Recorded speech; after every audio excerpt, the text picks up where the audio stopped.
Olá, sejam todos muito bem-vindos, eu sou o Rafa Costa e estou aqui com o Marcelo Ferraz na nossa sala de edição. Salve pessoal, tudo bem?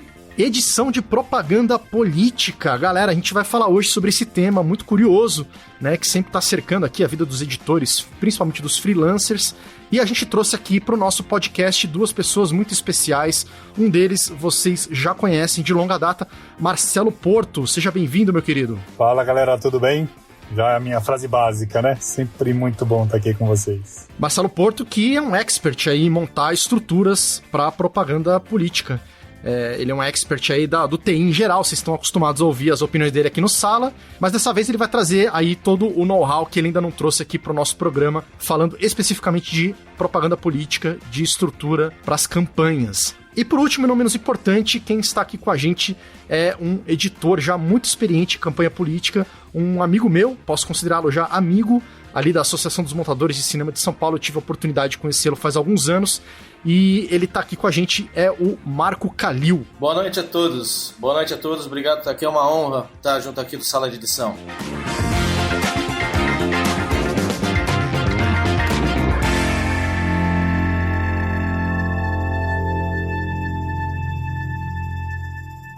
Agora é a hora do jingle, pessoas felizes se dando as mãos. Agora é a hora que eu finjo que pra apoiar não ganhei um tostão. Jovem sorrindo, cantando e fazendo sinais com as mãos. Belas imagens de uma cidade antes do refrão. Marco Calil, rapaz, começa se apresentando aí pra galera. Acho que a maioria dos ouvintes ainda não te conhece. Você tá no Maranhão, né? Você tá numa campanha política. Como é que estão as coisas aí? Como é que você foi parar aí? E conta também um pouco da tua história. Quem é você? Quem é o Marco Calil? Opa, é um prazer estar aqui, cara. De 2 em 2 anos, desde 2002, eu vivo campanha política. Já tenho... tô acho que na 14ª campanha, porque tem ano que eu faço 2 campanhas no mesmo ano. Primeiro turno, segundo turno eu vou para outro turno. 14 campanhas, Calil? 14. Onde já trabalhei com alguns marqueteiros, já trabalhei com alguns políticos que usam tornozeleira ou não estão mais sociabilizados entre a sociedade. Um rapaz bem relacionado. Assim, né? Digamos assim, às vezes você faz uma publicidade vendendo um produto que não é tão legal, né? E a política é mais ou menos isso, né? Você vende um produto, eu olho ele como um produto para a gente poder ter o máximo de profissionalismo, foco, e o marketing de campanha política é isso. Mas você editou campanha a vida inteira ou não? Qual que é a tua trajetória aí? Você edita outras coisas também. A campanha política é uma parada, para mim, um exercício muito saudável para a montagem, porque é um momento de experimentação de tudo que você pode imaginar, das trilhas mais bizarras, dos plugins mais loucos, do tipo de linguagem, corte, cor, tudo que você pode fazer, você pode experimentar em campanha política, porque tem uma variação de roteiro absurda. Desde 2002 que eu faço campanha e venho quase junto com a minha trajetória de montador. E eu peguei o vírusinho de zumbi de campanha, né? Que é um termo que é bastante usado. Porque é uma vibe maluca. Já cheguei a ficar 120 dias direto, sem folga, em campanha política.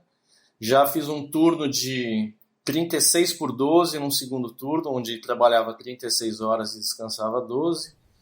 Para poder cumprir. É uma maratona, né? De 2 em 2 anos dá para descansar, mas daí vale pela grana. A gente já vai conversar um pouco mais sobre isso, mas eu quero saber mais de você. Aí essa sua carreira paralela aí, você tem editado o que fora a política? Cara, eu sou de publicidade, de documentário, mais recentemente documentários, e cara, tirando novela e futebol, o resto eu já trabalhei com um pouquinho de tudo. Já trabalhei em TV no início de carreira, depois fui estudar. Estudei de montagem, aprendi bastante cor, trabalhei na teleimage. Foco bastante em contar histórias. Então a questão de cor nem é muito para profissionalmente faturar em cima disso, mas é para eu ter uma noção de uma narrativa de cor, de luz, para contar a minha história de uma maneira melhor. Muito bem, e esse perfil, na verdade, não sei se uma coisa moldou a outra ou a outra moldou a uma, mas uma coisa complementa na outra aí, né, nessa coisa de campanha, né, acho que o perfil é esse, né, acho que tá cada dia mais assim, né, de editores que resolvam meio que tudo. Cara, bem colocado isso, cara, porque ainda mais hoje em dia, com as verbas muito mais direcionadas, muito mais controladas, né? E eu acho, como um cidadão, acho isso muito melhor. A gente é exigido ter mais por menos, lógico, né? Então, logicamente, existe um certo limite na situação. Só que as pessoas que têm um perfil um pouco mais amplo em relação a pegar do início até o fim e conseguir organizar tudo, é bem ótimo, assim. Eu consigo ter vários clientes que me olham de uma maneira com exclusividade, assim. Então, esse ano eu consegui escolher entre 3 campanhas, escolher a melhor.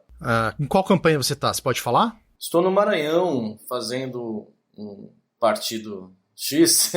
X, prefere não dizer ou dá pra dizer? Prefiro não dizer. Estou com uma equipe aqui maravilhosa. Pois é.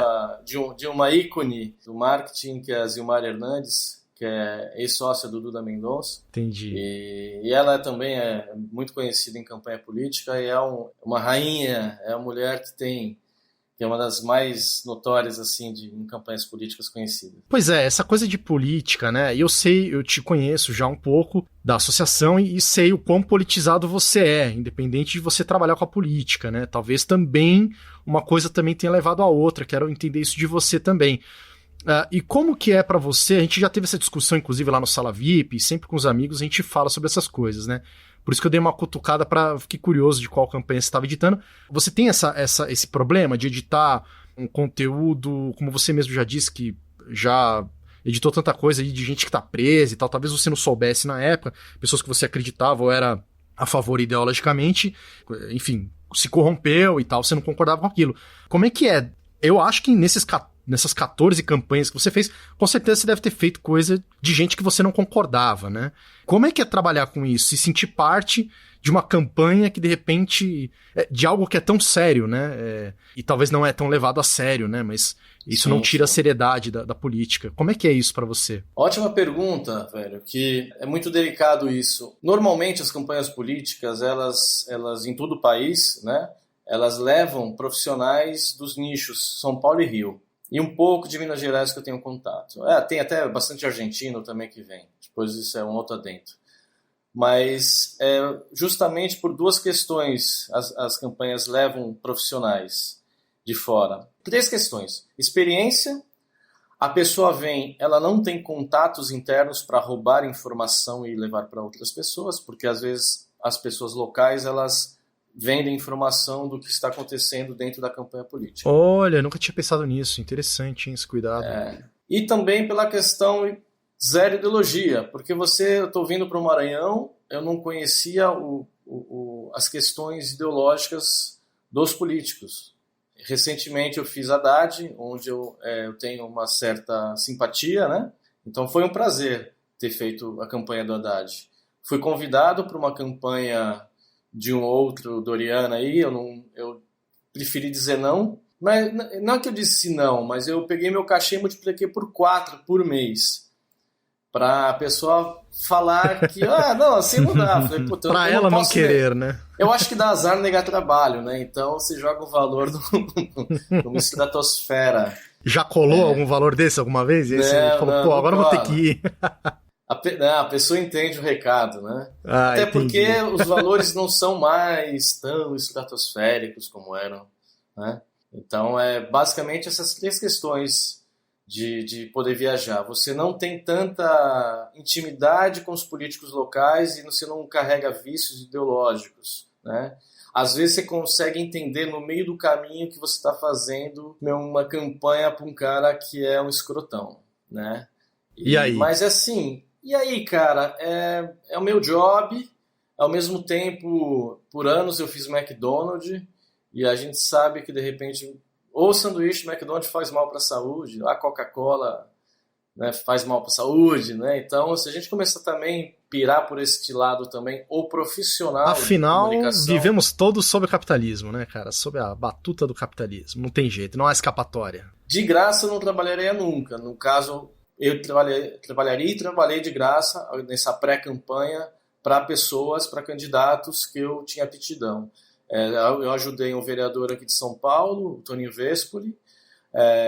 Já desde a última campanha eu ajudo ele com peças, com material. Ajudo um vereador que está se candidatando em Salvador, né? E assim, a gente faz a nossa militância de outra maneira, né? Mas é meu business para pôr comida dentro de casa, né? Claro, com certeza. E quem deve concordar com você é o Marcelo Porto, né, Marcelão? Você é um cara que... Você faz isso também? Você joga o valor lá na lua se for um político muito escroto ou não? Então, foda-se. Na verdade, não. Por 2 motivos. Primeiro porque eu não tô de frente, né? Eu não edito. Então, pra você ter uma ideia, eu tô fazendo algumas campanhas, metade delas eu não sei nem quem é o candidato. Então, para mim é muito confortável, né? Porque se o cara é um escroto, ou se o cara é bom, ou se o cara é ruim, ou se o cara não merece, eu só fico sabendo quando eu volto para pegar o equipamento e se ele ganhou ou se ele perdeu, né? Se ele ganhou, eu vou receber mais cedo, se ele perdeu, eu vou receber mais tarde. E talvez não receba, tem isso também, não? Olha, graças a Deus comigo aconteceu uma única vez e demorou, mas saiu. Porque tinha essa fama, né? Eu queria até saber do Calil daqui a pouco, de gente que ficava com medo, né, cara? Porque o político prometia mundos e fundos e aí ele perdia a eleição, todo mundo ficava vendo navios. Pois é. Então, uma das dicas, né? Acho que esse programa também ajuda quem não pegou ou não pegou porque estava com medo, não pegou. Uma das dicas é tentar sempre fechar com as produtoras ou com um produtor executivo, né? Dificilmente eu fecho com partidos. Então, essa foi uma coisa que eu aprendi lá atrás e é uma coisa que me garante até hoje. Então, mas eu lembro que você me falou que uma vez você tomou um calote de um partido. Então, de um partido, o seu partido preferido. Mas... Calma lá. Mas, demorou. Então, demorei 1 ano para receber, mas recebi. Mas é chato, né? Você vai lá, sim. O cara te pede desconto. E não é correto. O cara te pede para fazer uma coisa numa condição que não é aquilo que você prefere ou tá acostumado ou acha que é o correto de fazer. Você faz tudo para atender o cara no intuito de ajudar. E aí, quando acaba, o cara ganha e não te paga. Aí não dá, né? E tem uma coisa, assim... Independente de até ser de um partido ou de outro, o Calil talvez deva saber melhor isso aí, Calil. Eu até queria saber se você já levou calote. Porque tem muita gente intermediando a parada, né, cara? E ainda mais nessas épocas, eu queria saber dessas épocas aí, de 2002 pra cá e tal, que era a época que, obviamente, ninguém era culpado por isso, não nós profissionais, mas a grana vinha, sabe-se lá da onde, né? E a gente tá descobrindo hoje em dia de onde vêm as granas, né? A grana sempre veio do mesmo lugar, obscuro. Exato. Mas aí nessas, meu amigo, fica o dito pelo não dito, o cara que pegou a grana e não entregou, às vezes o partido deu a grana pro cara, o cara não entregou. Já teve essa confusão contigo, Calil? Então, posso dizer que eu sou um sortudo ou fiz um belo planejamento para não sofrer nenhum calote e nem nada próximo disso. Já teve caso, sim, do partido que você gosta, talvez eu goste também, ele ter dado um calote, ter quebrado uma produtora, inclusive, no final da década de 90. Existem vários calotes que a gente fica sabendo aí, justamente de pessoas que prometem, e no final das contas somem. E eu faço que nem o Marcelo, com muita sabedoria, disse, que você só fecha com quem realmente está centralizado com dinheiro, né? Ou agência direto, no caso, quando tem uma agência, ou com a produtora. No caso, eu tenho fechado muito direto com a agência. Depois de alguns anos de mercado, eu conheço direto os marqueteiros, onde eu tenho contato, então eu venho, às vezes, num patamar junto com o diretor. Então, como eu conheço também vários diretores de campanha, então sempre tem alguém me indicando, o Calil eu conheço, já trabalhamos junto, né? Por exemplo, nessa campanha que eu tô, é a 4ª campanha com essa equipe, com a chefe da equipe. Cara, você falou 14 campanhas, mas se você for contar por anos, você tem 18 anos fazendo política, bicho. É coisa pra caramba, né? Responsa, né? Tem bastante. Deu pra criar um nome, né? Legal isso, cara. Sim. É legal, Você legal, sabe quando né? você faz um bom trabalho quando o cara te chama de novo, né? Exato. 18 anos Então, depois. Entre aspas, a gente consegue até escolher. Só para entender os fluxos de trabalho, né? Não sei se é informação pertinente, mas as campanhas de prefeitura, ela é pulverizada onde não existe mão de obra no mercado. É um sufoco. Eu tive que ralar no grupo da MC para conseguir um montador aqui que viesse para cá. Não era um montador master, tinha que ser um montador um pouco mais júnior. E eu fui achar no grupo de assistente de ilha, que me indicou uma pessoa que é o sufoco, porque todo mundo está trabalhando, né? Quem tem um pouquinho de conhecimento, manja um pouquinho do métier, que aguenta a porrada, né? Então, é que na verdade, quando já se pagava bem, a campanha de prefeito, ela já era muito complicada, porque, se você pensar que tem 5.500 municípios, e cada município tem no mínimo 3 candidatos, se tiver um editor por candidato, mais de 15 mil editores. Né? São as cidades com mais de 300, 400 mil habitantes. Né? E tem vereador, tem cidade, por exemplo, São Paulo tem quase 10 candidatos. Né? Rio de Janeiro também tem bastante. Então, é muito concorrido. E se a grana for pequena, quem não está acostumado, ou quem tem medo, ou quem não quer, né, não quer se rebaixar, vamos dizer assim, não vai arriscar. Não arrisca, não vai. Então, eu acho que todas as produtoras que eu estou participando, todas tiveram muita dificuldade com o editor. Principalmente os caras mais famosos, que o cara fecha e aí, na hora H, ele recebe uma proposta melhor e fala, foi mal, eu tô indo para outra. Né? Porque rola um leilão e, numa época de crise e todo mundo pagando mal, né? Nada mais justificável que você olhe o seu lado, né? É isso que eu queria saber, se o Porto levantou a bola aí e existe esse boato, essa informação, eu sei que não é um boato, que já me foi oferecido, eu acabei nunca fazendo, mas se pagava fortunas, literalmente, né, lá atrás. Você deve ter ganhado umas grana bonita, né, Calil? E isso decaiu, qual é a realidade hoje em dia? Cara, te falar uma coisa, o gráfico de valores e o gráfico de experiência começou a se contrabalancear também, entendeu? Quanto mais experiente, quanto mais coisas você consegue trazer para a campanha, mais você consegue valer o que você pede, né? Então, essa campanha eu vim legal, eu fechei bem, né? Mas teve uma anterior aí que eu fiz por ideologia, ganhei metade. Olha aí. Entendeu? É um cara que tem mais experiência, um cara que, né, que tem uma visão, que fecha o programa com mais facilidade, ou que faz um comercial bom com um material ruim. Isso aí, quando você, né, tem essa frequência de trabalhar sempre com a mesma equipe, o cara sabe o seu valor, porque... o cara paga, né, cara? Ele o cara paga, exatamente. Pô, você joga na mão, o cara resolve, você quer alguém que resolva rápido, ou para você, ao invés de fazer um, fazer dois, ou para você não ficar virando noite na ilha fazendo campanha que não tem nada mais insalubre. Né? Por isso que, entre aspas, os caras chamam a galera mais experiente de São Paulo, mais experiente de campanha, né? São Paulo, Rio e tem muita gente boa em Recife, tem muita gente boa na Bahia, isso de campanha política, eu digo, né? Chama a galera mais experiente, chama um experiente, né? Daí chama a galera local, né?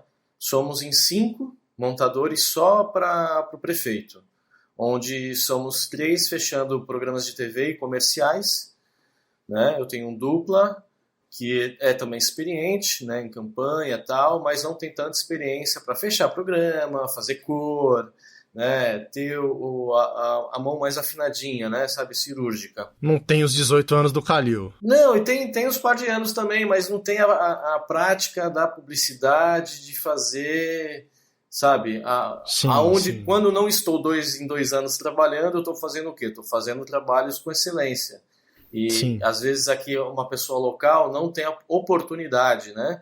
Então, de manter o ritmo, né? Eu consigo falar com a galera assim, falei, não é que a gente tem mais talento, mais isso, mais aquilo, a gente tem mais prática pelo mercado de São Paulo. Mais oportunidade, né, de ter contato com esses materiais melhores, né? Então eu tento colocar assim, porque sempre tem uma questão de vem os paulistas querendo cagar a regra. E não é que a gente tem toda uma metodologia, né? A mesma coisa, eu cheguei a conseguir implementar nessa campanha toda a minha metodologia organizacional, desde o ingeste até a cópia de veiculação. Então eu consegui nessa campanha tudo, de A a Z. E tudo com planejamento, e tem um porquê do planejamento, que eu fiz lá atrás, agora a gente está colhendo frutos. Desde proxies, organização de pastas, backups, tudo, né? Então, o pessoal às vezes olha e fala, mano, que o cara tá cheio de regrinha, mas hoje a galera deve falar, poxa, ainda bem que ele fez tudo isso, porque senão a gente tá ferrado. Não, imagina a importância que isso... Acho que é um dos lugares que mais tem importância, um workflow bem montado, né? Com tanta entrega, né? Como o Porto falou, e com tanto candidato, tantas versões, tantas praças que deve sair. Tudo bem que é prefeitura, né?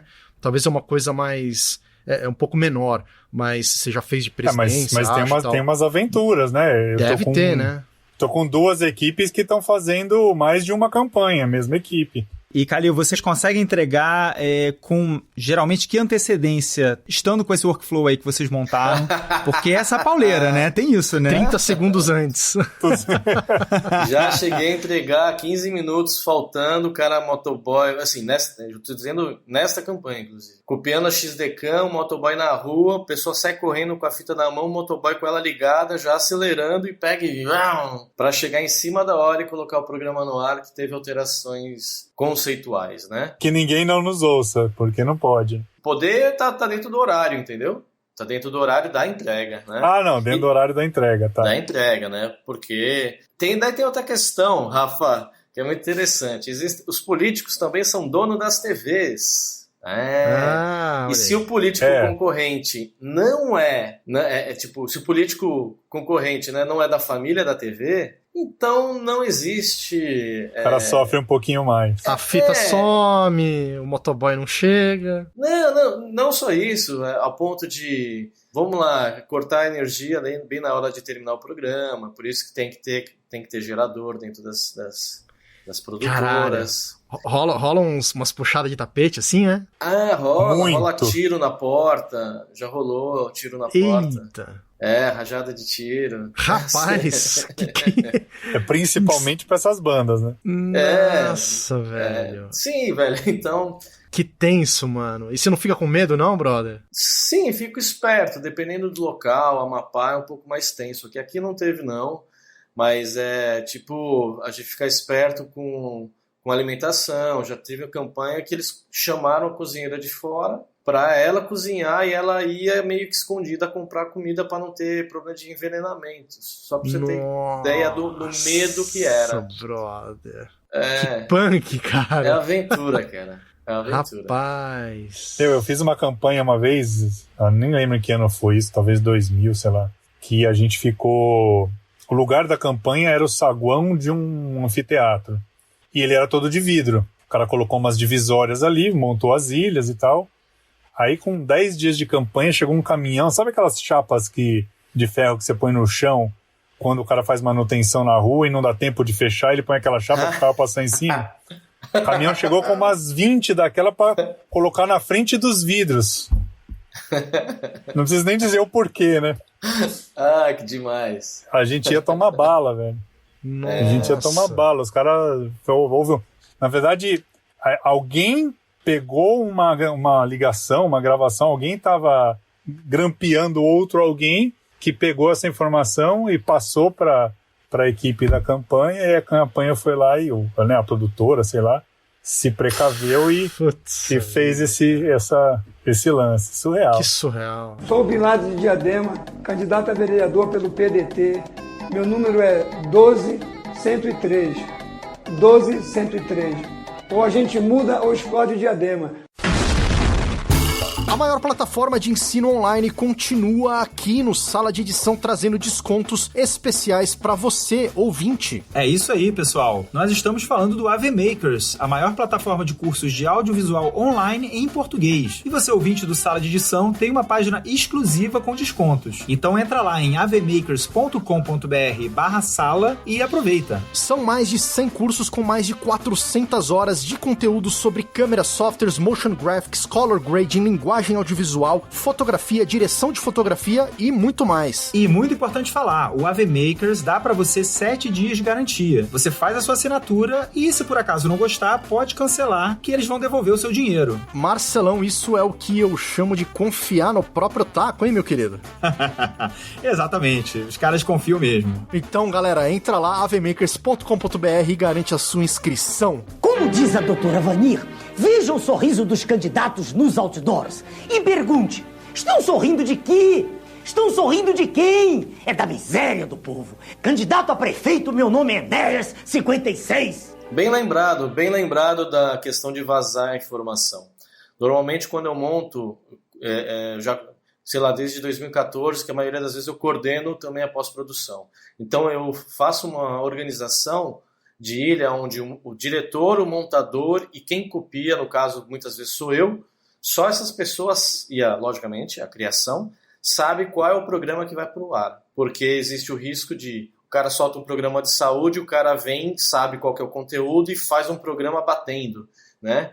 Daí toda a campanha tem qualitativas, tá? Onde as pessoas avaliam, né? Por exemplo, a gente é do candidato A, então a gente tem um grupo dos candidatos de eleitores do A, tem um grupo de indeciso, tem um grupo do eleitor do B. Então consegue avaliar o que eles perceberam dos programas, né?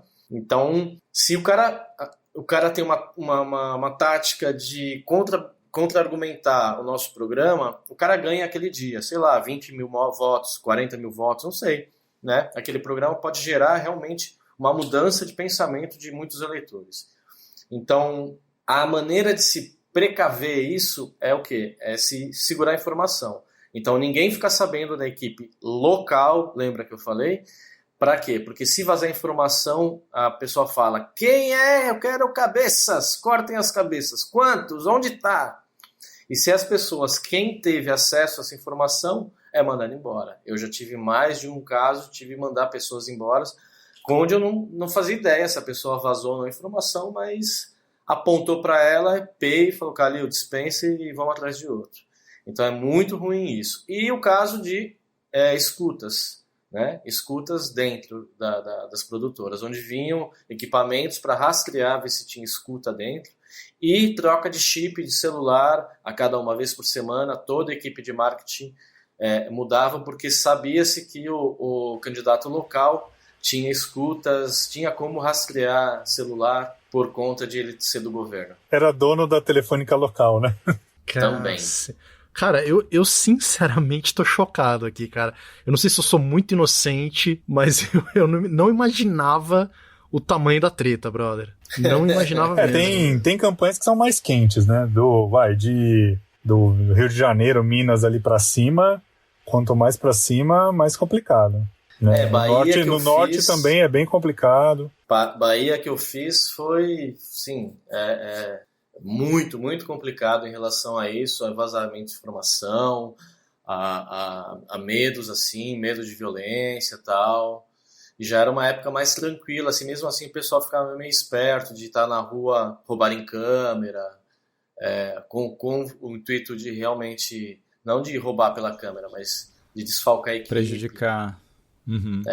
O andar é muito acima, velho, é muito acima. A criatividade, ela não é só para criar peças para televisão, né? O cara é criativo na forma de como ele vai atrapalhar o movimento de todo mundo. Eu vou falar uma coisa que é feia, né? Mas eu já tinha um rapaz que, dentro da minha equipe, do Ingest, que era um cara que era um hacker.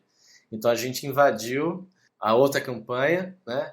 Ele sabia a localidade e tal, ele tinha o contato de uma pessoa que mandou um e-mail para ele, via IP, via sei lá o que, ele conseguiu entrar, invadiu e detonou tudo, mas não era das ilhas, né? Era uma equipe de internet, mas causou estrago por 2 dias para eles e rachamos o bico, né? Eu já tive esse problema na minha campanha, do hacker entrar.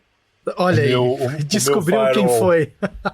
O meu firewall segurou, a gente precisou aumentar a segurança do firewall, colocar alguma coisa mais robusta, mas teve uma hora ali que o firewall não estava... Quase o cara conseguiu. Aqui em São Paulo, hein? Caraca, é assim mesmo, é. Assim, Rafa e todos, É dedo no olho, chute no saco, é areia... Dedo no cu e gritaria. Cara, sem limite. Não tem limite pra bagunça, cara. Não, eu realmente eu tô abismado aqui. Cara, por isso que eu volto a dizer assim, quem gosta de fazer Fortes emoções, meu querido. Fortes emoções e é muito legal também essa vibe, né? Principalmente um bom montador essa de campanha. Essa vibe GTA, assim, vamos lá, vamos ver se mas tem o lado bom, cara. Tem o lado legal. Você conhece uma galera, quando é fora... Normalmente tá todo mundo solteiro, então sempre tem um happy hourzinho ali, uma coisa depois. Apesar da pauleira, a galera normalmente é uma galera que veste a camisa, então tá todo mundo muito engajado, todo mundo bem entrosado. Tem o lado bom também, não é só só estresse. Se fosse ruim, eu não tava de 2 em 2 anos. Não, e de fato você contando as histórias, né, parece que você viveu uma atrás da outra, mas não é assim também, né? Cara, uma história aqui, outra ali, né? É uma grana boa também, mas assim, as coisas boas que eu ia falar, né? A troca de experiências com as galeras locais é muito legal, né? Você sabe outras culturas e maneiras de fazer, de editar, de solucionar. Os caras, às vezes, não têm condição nenhuma, os caras têm R$2.000 para fazer um VT, filmar, editar, e aí você olha e fala, porra, ficou até que legal, cara, ficou bom, né? Pelas condições que a galera tem. E os caras são muito antenados em tecnologia, mesmo com pouca grana, sabe? É um outro olhar do... Pois aí eu queria ver o lado do Porto agora nessa história. Como é que é montar essas estruturas, Porto? Às vezes você monta... Em que tipo de lugar? Você falou do anfiteatro, que não estava preparado, cadeira de vidro. Não, os lugares são os mais errados diversos, possíveis. Porque na verdade quase todas elas, né, assim como o Calil falou, tem um marqueteiro que tem um produtor e nem sempre tem uma produtora. Aliás, quase sempre não tem uma produtora. Cria-se uma produtora para fazer aquilo, é aí onde eu entro, entendeu? E aí é onde entram também os caras que têm o equipamento de produção, câmera, luz, microfone, essas coisas. Você tá quanto tempo fazendo isso? Desde 96. Olha aí, bastante tempo, mais que o Calil até, daí dá 24 anos, rapaz, é tempo, hein? E desde essa época você montava estrutura já? De 96, as primeiras ali até 2002, eu ia ou como editor ou como técnico, que era a época que eu tava, né, que eu editava, depois veio a transição. Teve duas campanhas que eu peguei como... Eu fazia a edição da noite e era o técnico do dia. Então eu editava à noite, que não era tão complicado, descansava de dia e ficava meio de stand-by, dava um problema, os caras me chamavam, ia lá e resolvia. Isso foi em, 2000, 2002. Mas aí de 2002 para frente, como já, né, minha empresa já estava estabelecida e tal, aí já boa parte delas já foi com equipamento nosso ou para criar o workflow do cara que ou ele tinha o equipamento, ou ele comprava. Na época comprava, né? Muitas vezes o cara queria montar a produtora, pegava uma campanha, levava uma bolada, comprava o equipamento e aí depois montava a produtora com o equipamento da campanha. Então, eu era chamado para fazer essa consultoria, o que comprar, quantas, né? Como criar o workflow, 2 ilhas boas, 2 ilhas menores, um servidor de tantos teras, rede, né, fibra, Cat6, 10 GB, 1 GB. Então, como desenhar o workflow baseado nas necessidades da campanha. Né? E nessa campanha, né, nessa de 2020, você montou quantas estruturas? Então, eu tô com 10 campanhas, mas 2 delas são múltiplas, né? Então, 2 equipes estão com 3 campanhas. Então, são menos estruturas, mas são, né, por exemplo, tem em Minas, tem Belo Horizonte, Betim, Montes Claros e Governador Valadares. Betim não conta porque é só rádio, né, mas de produção mesmo é Governador Valadares, Montes Claros e Belo Horizonte. É a mesma equipe, tá todo mundo em Belo Horizonte. A gente criou um workflow para trocar material pela nuvem. E aí tá dando super certo, os caras estão conseguindo tocar. Quantas máquinas você distribuiu aí nessa galera toda?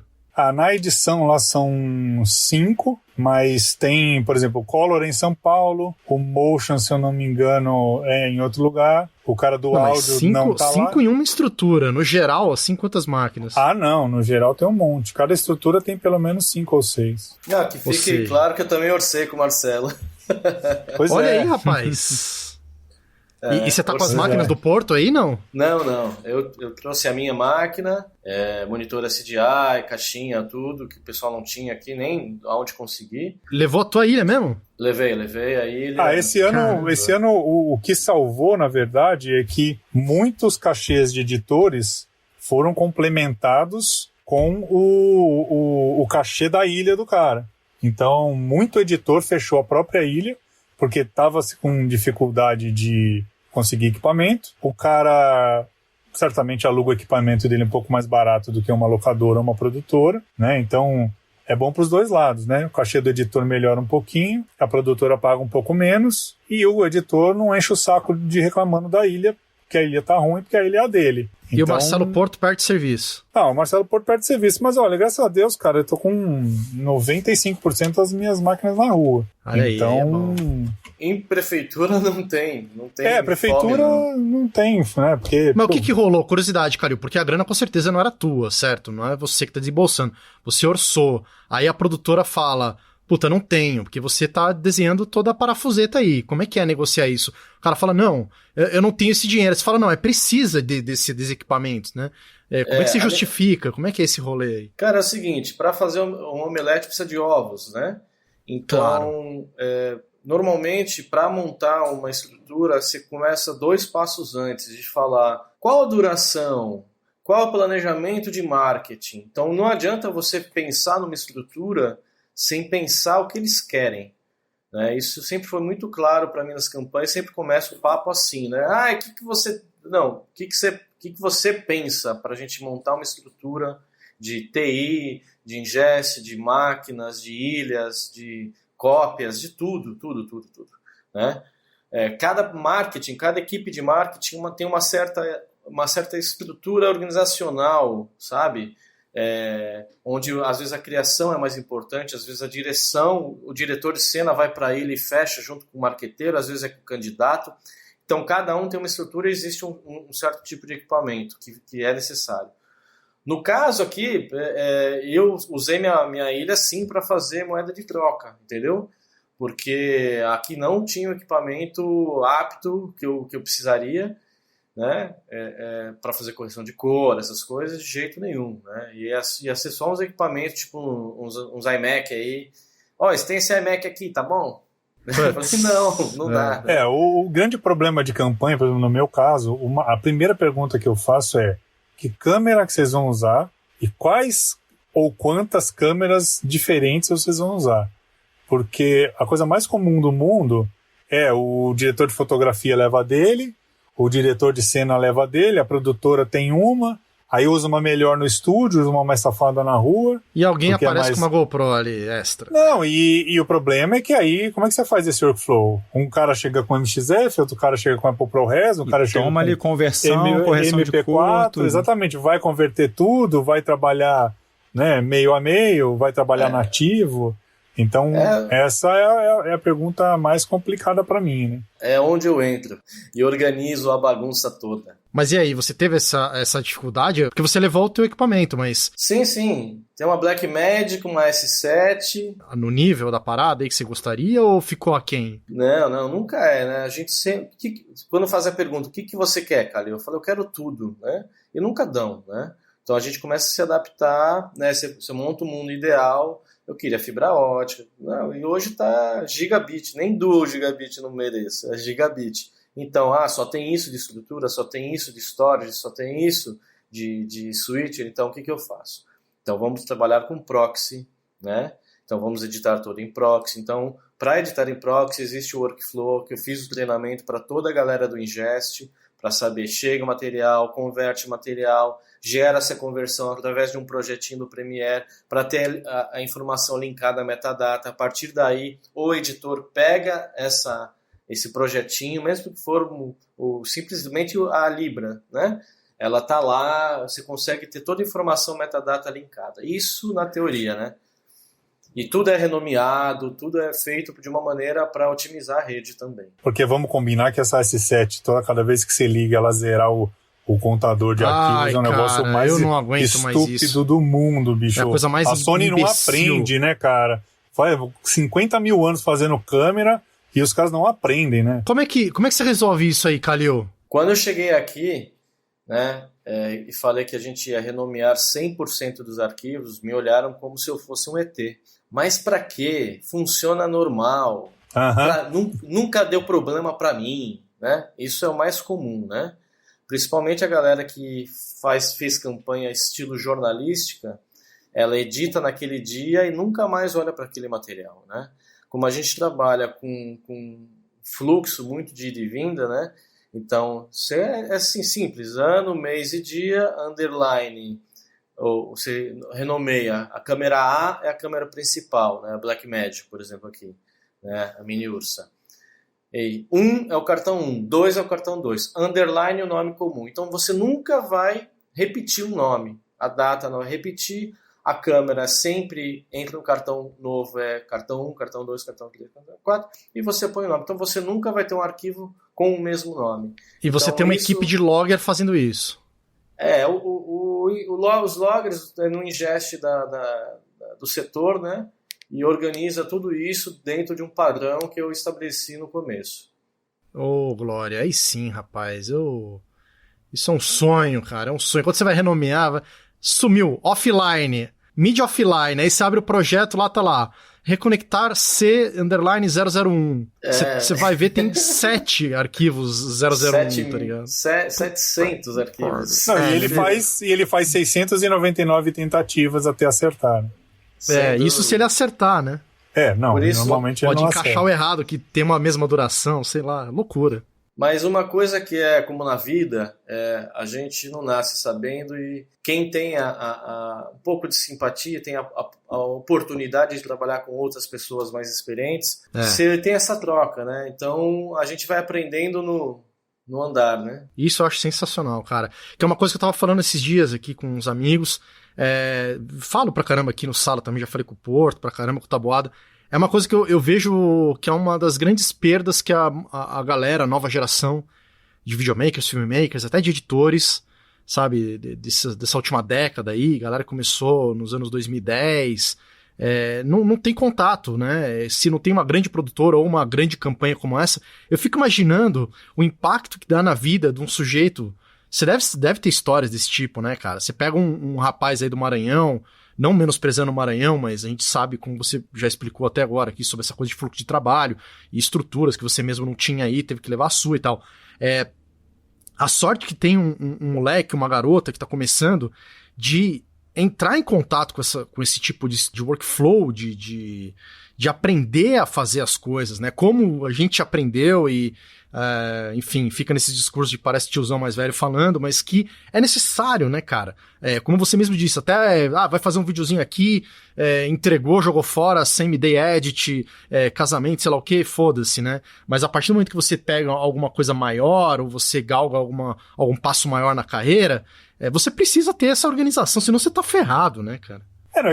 Fazer, quando dá certo, fazer de qualquer jeito é fácil. Agora, quando você faz de qualquer jeito e dá errado, alguma coisa dá errada, cara, aí o qualquer jeito vai virar um monstro gigantesco em cima de você. Porque, ainda mais com o nível de pressão, de grana e de tempo que você tem nesses você não casos, tem tempo, né? Você não tem... É isso aí. E tem uma questão de multa também, não tem? Se o programa não for entregue pra TV, não tem uma questão dessa? Não tem uma multa pra cima dos partidos? Você vê um programa com uma tela azul, né, velho? Não tem? Não tem isso não, cara? Não tem, porque a TV, o que ela faz? Ela repete o último programa. Entendeu? Se não chegar o material. Tudo bem, mas assim, mas isso é recente. Campanha... Isso é recente. Se você não... Teve época que se você não entregasse o programa, ficava uma tela azul, espaço reservado para o partido tal. E mesmo que vá o programa anterior... Rapaz, imagina o trabalho de um dia todo, campanha, né? De uma semana... Tem comentário. Meu Jesus. A maior dificuldade minha é que o meu nome não aparece na cédula. Vocês que desejam votar em mim não vão encontrar o nome de Silvio Santos na cédula, que está a cédula. Vocês estão vendo? Os nomes de todos os candidatos. Agora, quem pretende votar no Silvio Santos, quem confia no Silvio Santos, quem quer dar o seu voto para o Silvio Santos, deve marcar um X no 26. Então, 26, Correia. Só que não é Correia, é 26, Silvio Santos. Porque 26 é o Silvio Santos. E podem acreditar, o Silvio Santos vai lutar por vocês. O Silvio Santos vai defender os interesses do povo. O Silvio Santos vai lutar pelo desenvolvimento do Brasil. Quem confia em mim, quem acredita em mim, deve votar no 26. Marquem o 26. É o 26, é o 26. O Silvio Santos chegou a nossa vez. Silvio Santos já chegou e é o 26. Silvio Santos já chegou e é o 26. Silvio Santos já chegou. Gente, eu vou falar a real, né? Programa político é mais para política, por incrível que pareça. Alguns números, dependendo do... Há muito regionalismo disso, mas é em média de 5% de pessoas que hoje em dia assistem programas políticos, cara. Então, o programa político, que é o que demanda mais tempo numa campanha política, eu vou falar isso, vocês vão dar risada, né? A gente, 80% do tempo é fazendo o programa. As inserções é onde bate, onde chega nas pessoas, que ela está no meio da programação. Então, as inserções são muito mais importantes que o programa político, são vistas. Porque, não, eu vou assistir hoje todos os programas eleitorais no YouTube. Não, ninguém vê, cara. É para político ver. Você entende? E por incrível que pareça, cara, muita gente reclamou, né, principalmente do lado dos políticos, da redução do tempo de programa esse ano, né, que está bem reduzido em relação aos outros anos, e eu vi uma pesquisa que as pessoas estão assistindo mais, porque antigamente demorava demais, ela não tinha saco, ela levantava e ia fazer outra coisa. Agora, como é curto, às vezes a pessoa assiste porque ela fala, daqui a pouco vai acabar, começa o jornal, começa a novela, o que quer que seja, olha aí. E aí ela assiste porque sabe que vai acabar rápido. Então a penetração do programa esse ano foi muito maior do que nos outros anos. Mesmo o cara tendo menos tempo. Confere, Calil? Confere. Mas mesmo assim é bem mais baixo do que a importância de uma inserção. Não, mas eu acho que é o que ele tá falando. A inserção acho que é isso, né? Que o Porto falou. Não, a inserção é como se fosse o comercial. A inserção é ali no intervalo. Quando você dilui no decorrer da programação da emissora como um todo. E isso foi o que você falou. Não, o que eu falei é o programa mesmo. Porque antigamente o programa era meia hora de programa. Agora o programa tá 10 minutos. Mas o que você falou que a galera tá assistindo mais é esse aí de 30 segundos que entra no comercial, é isso? Não, o programa de 10 minutos. É mesmo? Esse aí tá dando mais audiência também? O programa de 10 minutos dá mais audiência em relação ao programa de 30, não em relação à inserção. Mas em relação ao programa de 30, a pessoa não aguentava ficar 30 minutos. Ela levantava e ia fazer uma outra coisa e ela tinha até uma certa ojeriza, né? Agora não, as pessoas estão um pouco mais envolvidas, estão um pouco mais, não sei se politizadas é o nome, mas estão mais curiosas, e como passar rápido, a pessoa fala, não vou levantar, daqui a pouco acaba, e acaba assistindo o programa inteiro. Agora tem uma coisa curiosa, eu tava vendo uma entrevista com o Boulos num podcast, e ele falou que antigamente, eu não lembro disso, eu era muito pequeno, falando lá da vice dele, da Erundina e tal, da época dela, de prefeita aqui em São Paulo e tal, que naquela época tinha campanha, os partidos políticos tinham espaço na televisão em programas políticos, independente da campanha. Não era só na campanha que o partido aparecia lá pra falar. Você lembra disso, Porto? Você lembra, Calil? Calil acho que é um pouco mais velho que eu, o Marcelo Ferraz também. Existiam os programas anuais dos partidos, onde eu editei alguns, que era o programa anual. Programa anual do PMDB, já fiz o PCdoB. É um programa que era destinado em, sei lá, eram 5 minutos, se eu não me engano, ou 10 minutos, era grande. E era uma peça única que falava de todo o conceito de um futuro candidato, mas não com a palavra candidato, porque não poderia. Sobre o partido, sobre as ideologias, né, para o público ir conhecendo. Era um esquenta, era um lance de pré-campanha, assim. É interessante, então, né? gerava isso, era doado isso, um espaço, né, porque isso aí é doado, mas é pago, né? Quem paga é a gente, né? Então as TVs, elas não dão de graça porque, é político e precisa. Não, toda essa grana de grade é descontada em impostos dele depois. Então, a gente que paga, né? O fundo partidário é a gente que paga. Agora, curiosidade, Calil, você e Porto também, né? Vocês viram esse movimento ali, vocês são de uma época da campanha política que não existia internet sequer. Praticamente, né? 98 ali, o Porto, 2002, a internet ainda não era uma realidade, né? No Brasil. Convenhamos, né? Pro Calil também, que começou. Como é que foi essa mudança, Calil, para você e Porto também? Como é que vocês viram isso, assim? Mudou demais, assim como na publicidade, no cinema e tal? Quais foram as mudanças dessas épocas mais remotas aí para hoje em dia? Tá mais rápido? Tá mais... enxuto? Cara, qual que é a diferença? Te falar uma coisa que, só falando primeiro do Marcelo, mas para a parte prática de montagem, a gente continua sendo o carro-chefe, né? Continua a gente de cinema, né? Que eles consideram justamente a gente fazer cinema. Salvaguarda campanhas que tem a base como jornalística, né? Mas a maioria que eu vou, né, com olhar de cinema, com olhar de montador, com olhar de contar uma história, com olhar de ter roteiros diferenciados, trilhas elaboradas, né? Uma cor diferente, uma computação gráfica que sai da coisa do contar uma matéria jornalística de um programa de um jornal qualquer, entendeu? Então é muito melhor até do que um Fantástico, por exemplo. A ideia é ser melhor, é ser uma peça publicitária esculpida vendendo uma ideia. E tem de tudo, né? Você faz comercial, você faz documentário, você faz clipe, você faz depoimento, você faz... É um exercício incrível, porque você edita de tudo dentro de um programa de eleitoral. E principalmente os partidos que têm tempos maiores, né? Eu já cheguei a participar de campanha que o programa tinha 5 minutos. Pô, imagina você gerar 5 minutos diário de programação. É puxado, cara. E tentar tornar aquilo interessante, né? Você já sabe que quem está assistindo não está querendo ver aquilo, é um ou outro que quer ver. Então fazer um programa que seja interessante, que pareça bonito, que pareça e que tenha uma identidade visual e tal, pô, é puxado, cara. Vamos em coisas práticas aqui. Esse espaço de meia hora que existia, não sei se existe ainda, né? Tá em 10 minutos agora, né, que você falou. Tá em Mas 10. Pegar uns anos atrás era meia hora. Por dia. Mudou um pouquinho também, que era assim, era dividido, era 3 vezes por semana, um programa grande, né, 4, 5 minutos, dia sim, dia não. Então era 3 vezes por semana, porque os outros, segunda, quarta e sexta é o majoritário, terça, quinta e sábado o proporcional, que são os vereadores. Então ficava, lembra aquela sopa de letrinha de vereador? Mas não sei o que, esse que ninguém assistia mesmo. Então a Justiça Eleitoral, o que fez? Diminuiu, né? Os vereadores só vão para a grade, né? As inserções durante a grade de TV, e esse programa de 10 minutos ficou exclusivamente para os candidatos, entendeu? Né? Majoritários, né? Os prefeitos, governadores, essas coisas, senador também. Então, vereador acabou sendo diluído na grade, então, por isso que diminuiu esses tempos também. É uma questão de justiça eleitoral, de alteração de lei. Muita loucura, então, mas eu sinceramente, por conta disso, achei que a internet ia ser super explorada, né? Porque primeiro que na internet você não tem limite de horário.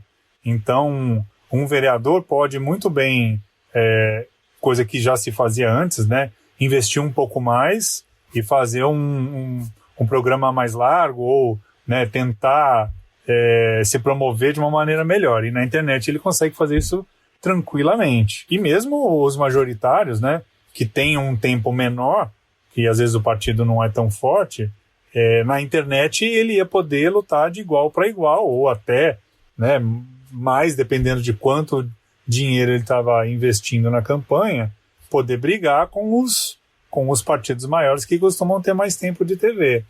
E, sinceramente, assim, eu vi os dois lados. Eu vi um lado que o cara falava, não, vai ter uma outra equipe para fazer isso aí, o nosso é só TV. E o cara tá se ferrando lá com equipe dobrada, com gente que precisou ir extra e máquina que precisou ir extra, porque a internet daquela campanha específica ou aquele marqueteiro específico bombou e o cara tá pondo demanda na produtora muito mais do que ela imaginou que tivesse. E tem o outro lado, né? O cara que achou que, né, que de fato estava preparado realmente para fazer a internet e faz, né?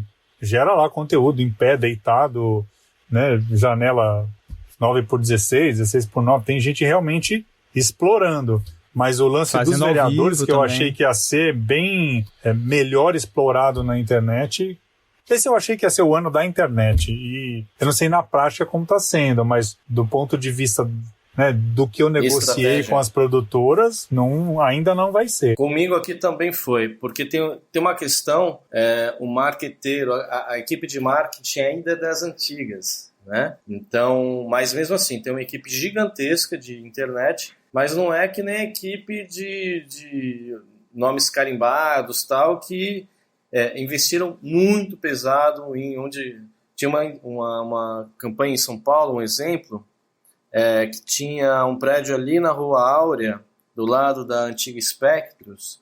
Ele foi alocado, eram 250 pessoas só para a internet, em estrutura não estrutura de cinema, de captação, né? Mas em estrutura de divulgação. Para a internet também essa história de que qualquer coisinha põe e cola, não é não. Então a estrutura de captação... Então, mas você põe a mão na massa nesses conteúdos? Você edita esses conteúdos também ou não? Tem a galera do cinema que faz a TV. Não dá tempo. Quem faz TV faz TV. Não entra no rolê. Não, o máximo que o cara faz é aproveitar um pedaço. Ele tem o programa lá no ar, que foi pro ar, ele pode pegar pílulas, pegar... Não, pois é, porque pra mim soa meio estranho mesmo esse questionamento do Porto. De que, sei lá, pra mim a internet estaria mais até importante do que a televisão. Por que a galera não... velho, de jeito nenhum. De jeito nenhum. Mesmo? Não, o que acontece é aquilo lá. Quantas pessoas assistem TV e quantas pessoas vão procurar conteúdo na internet de política referente a algum outro candidato que esteja com vontade de votar? Precisa estar seguindo. Cara, não é. A TV é um soco no estômago. E na internet você fica na mão de algoritmo também. Por mais que o político coloque ali o material na rede social, ele não tem como garantir. Tudo bem, pode pagar publicidade, etc., mas não é garantido, né? A concorrência é muito grande também na entrega de o que já tá ali na TV, obrigatoriamente você vai ter que assistir, né? Exato. Interessante. O que eu tenho visto... o Boulos, por exemplo, tem também um podcast. A galera tá investindo em outras coisas também. Eu acho que a galera da internet fica nesses rolês, né? Tipo podcast, post de stories, sei lá o quê. Eu vi que ele tinha até aberto conta no TikTok. Ele fez um ao vivo de 24 horas, que eu acho que deu um retorno legal também. Ah, que louco. Ficou direto. Ele ficou ao vivo na internet, com a equipe seguindo ele. Tem que ter mídia espontânea de alguma forma. Tem que gerar, inclusive, a curiosidade do eleitor, né? Porque, de repente, você fala, o Boulos fez um negócio de 24 horas, você fala, pô, legal. Se você tiver um mínimo de curiosidade, ou se aquilo aparecer na sua frente, porque a internet, às vezes, te joga coisas que você não quer, se você passar o mouse em cima, assim, para ver o que aconteceu, para ele já foi lucro. E agora, eu queria fazer uma pergunta para todos e para mim também. Como explicar o efeito Cambridge Analytica do Bolsonaro, né?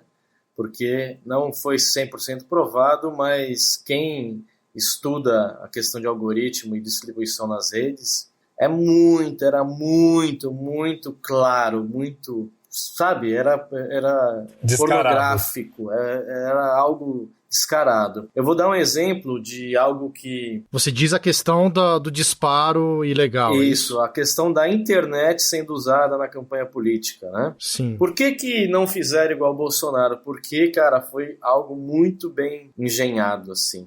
Vou dar um exemplo que eu sempre E também porque é ilegal, né? O cara arriscou bastante ali, né?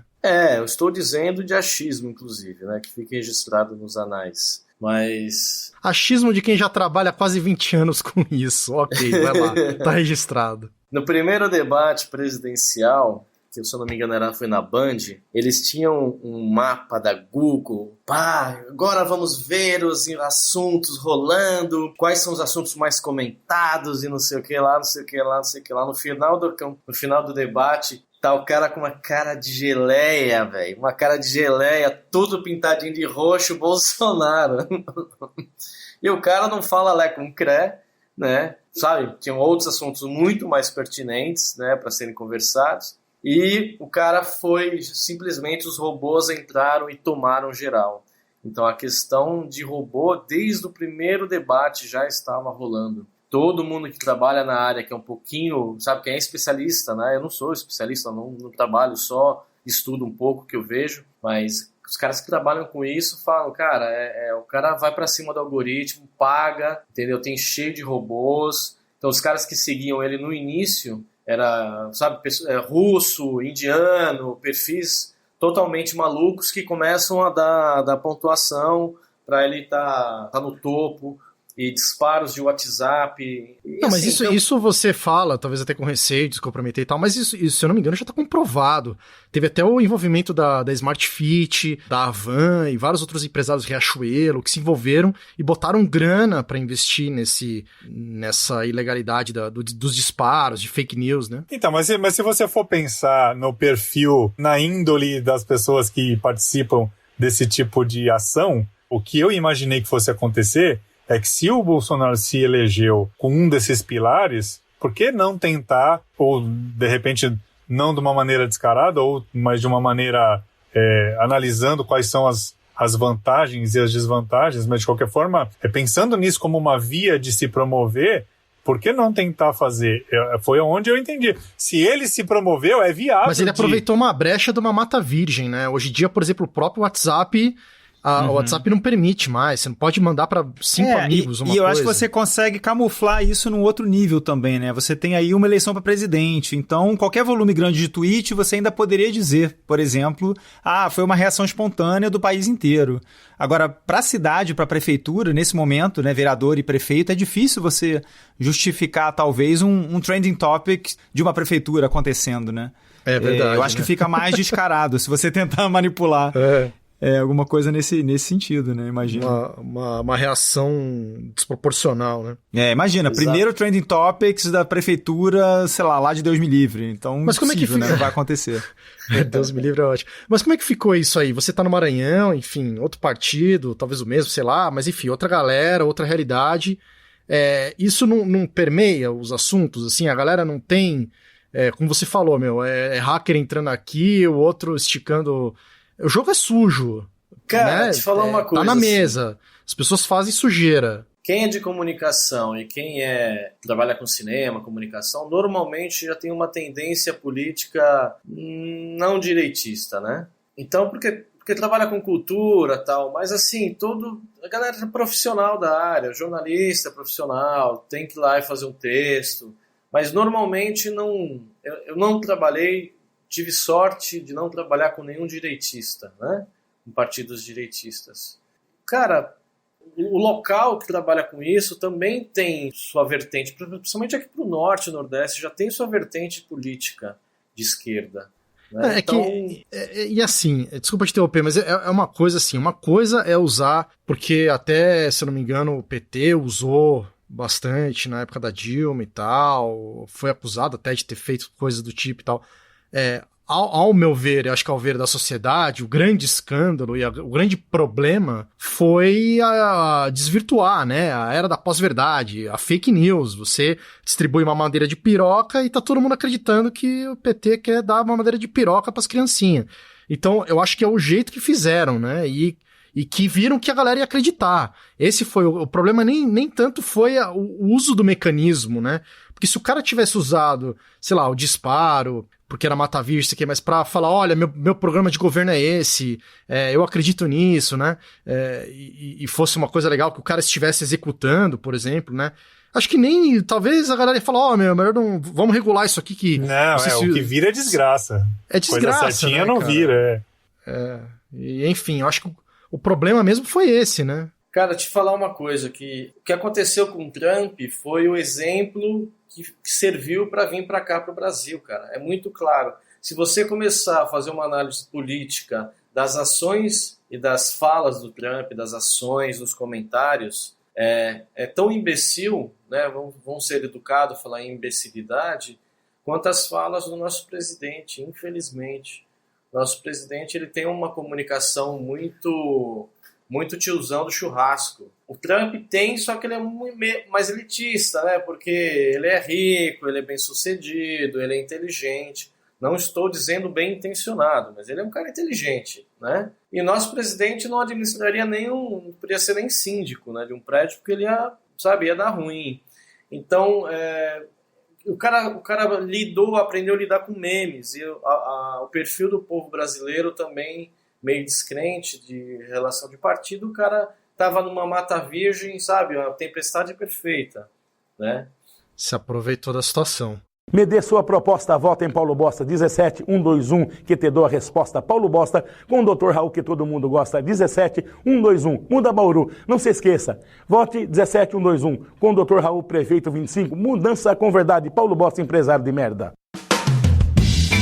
Pessoal, uma pausa rapidinha aqui no nosso papo para mandar um recadinho para você que é filmmaker, que é videomaker e gosta de produzir os seus vídeos com equipamentos profissionais. Então você precisa conhecer a Move Locadora. Lá na Move você pode alugar drone, GoPro, lente, iluminação, microfone, enfim, tudo o que você precisar para sua produção audiovisual. Pois é, Rafa, a Move Locadora tá com uma parceria fantástica com a DHL, uma empresa de logística que garante a entrega dos seus equipamentos em qualquer lugar do Brasil. E além dessa lambuja, o ouvinte também ganha desconto exclusivo de 10% em qualquer orçamento. É só você usar o cupom SALA10 e garantir o desconto em cima do orçamento total. Lembrando que essa promoção é válida até dezembro de 2020. Mas se você quiser comprar e não alugar, você também pode fazer um ótimo negócio na loja do Filmmaker, Marcelo. É isso aí, Rafa. Muitas vezes a gente usa demais aquele mesmo equipamento em todas as nossas produções e nesse caso, é claro, vale mais a pena a gente comprar o próprio drone, a própria câmera ou aquela lente que a gente mais usa. Exatamente, meu querido. E lá na loja do Filmmaker você encontra as maiores e melhores marcas de equipamentos audiovisuais. Eles são revenda autorizada da Small Rig, DJI, Canon, Sennheiser, Duracell e Sony. E além disso, eles também estão dando desconto para você ouvinte. São 5% em todos os produtos anunciados no site, com frete grátis para todo o Brasil. Então não perca tempo e confira aqui na descrição do nosso episódio todos os links de todos os nossos patrocinadores e benefícios exclusivos para você ouvinte do Sala de Edição.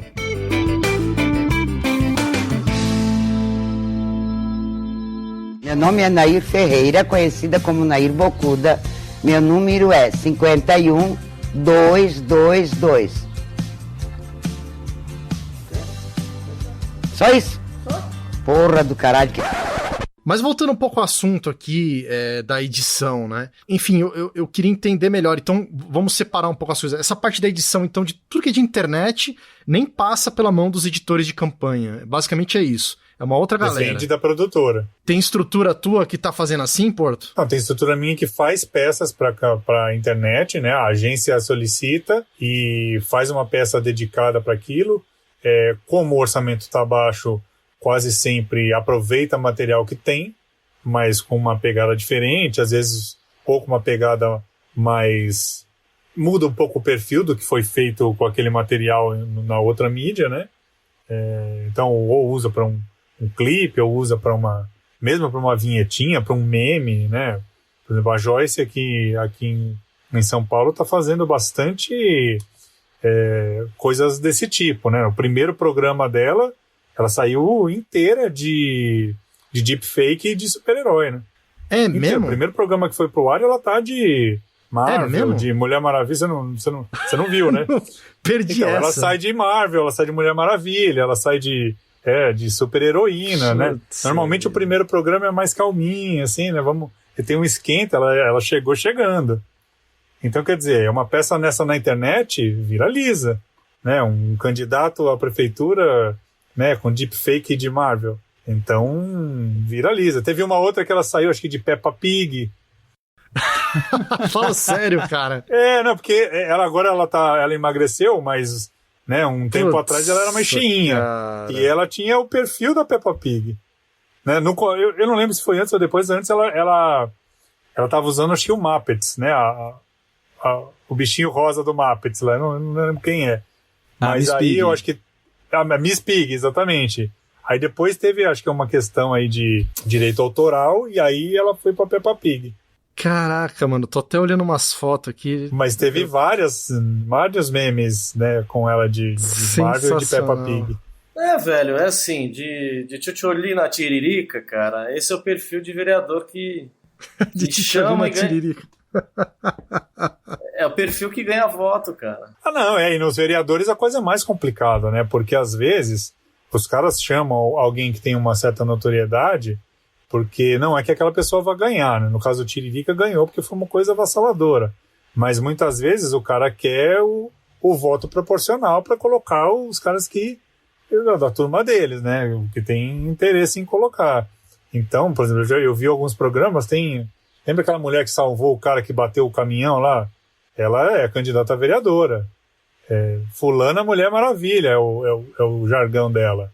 Olha, você lembra? Salvei o cara lá, agora vim aqui para trabalhar para você, eu sou a fulana Mulher Maravilha. Pérolas da política brasileira, não é mesmo? Temos aos cântaros. Tem um monte. Tem o cara que faz o programa dele no meio de uma plantação de maconha, né? E aí no final sai, nenhuma folhinha foi danificada durante essa gravação. Em 2020, nessa eleição, não esqueça, baseado na sua consciência, baseado na sua mente, aperta 50. 4,20. 50 do sol, 4,20 da planta. Depois, não esquece, confirma, aperta de novo. Verde. Tem várias. Puta, a criatividade da galera vai longe.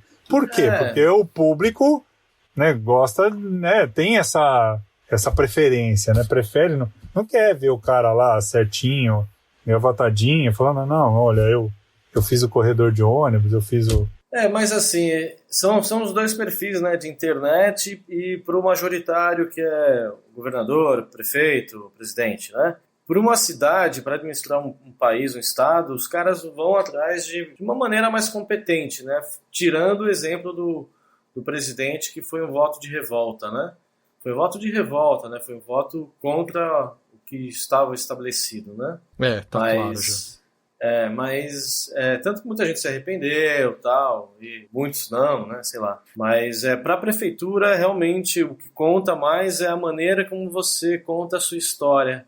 No final, volta a questão da montagem e de roteiro, né? Hoje eu ouvi da minha coordenadora, da minha chefona aqui, ela falou, Calil, são duas pessoas que eu não posso perder na campanha. Eu posso perder o resto eu posso substituir. Duas que eu não posso. O prefeito e você. Não.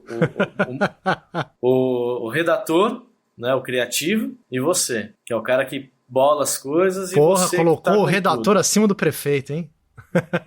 O prefeito isso pra suma. Não, total, tô brincando, né? tô brincando. Mas é verdade.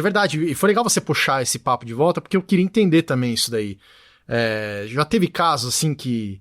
Até que ponto vai a tua... Como, obviamente, você tem uma função hierárquica aí superior na edição, hoje em dia, né? Acho que você foi construído isso ao longo do tempo, obviamente, e mostrando o serviço, mas eu queria alguns exemplos assim, de serviços que você fez, de coisas que você bolou, até onde foi a sua interferência, de falar, não, cara, vamos por esse caminho aqui, se a gente editar desse jeito aqui, vai convencer melhor as pessoas, ou não, é um trabalho totalmente do redator, do roteirista, e você tem que seguir na risca ali, qual que é o perfil? Cara, existem os dois casos, cara, roteiros conceituais, né, onde tá muito, muito certo, é você achar a história que tá lá no roteiro, você conseguir contar aquela história.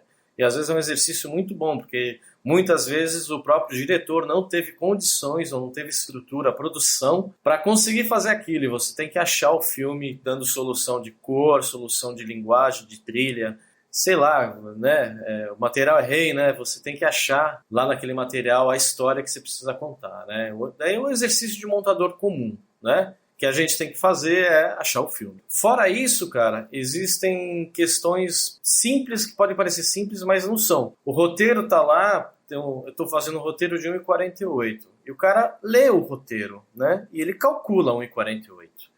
Só que, às vezes, o candidato, ou ele tá em marcha lenta, ou ele tá rapidinho, né?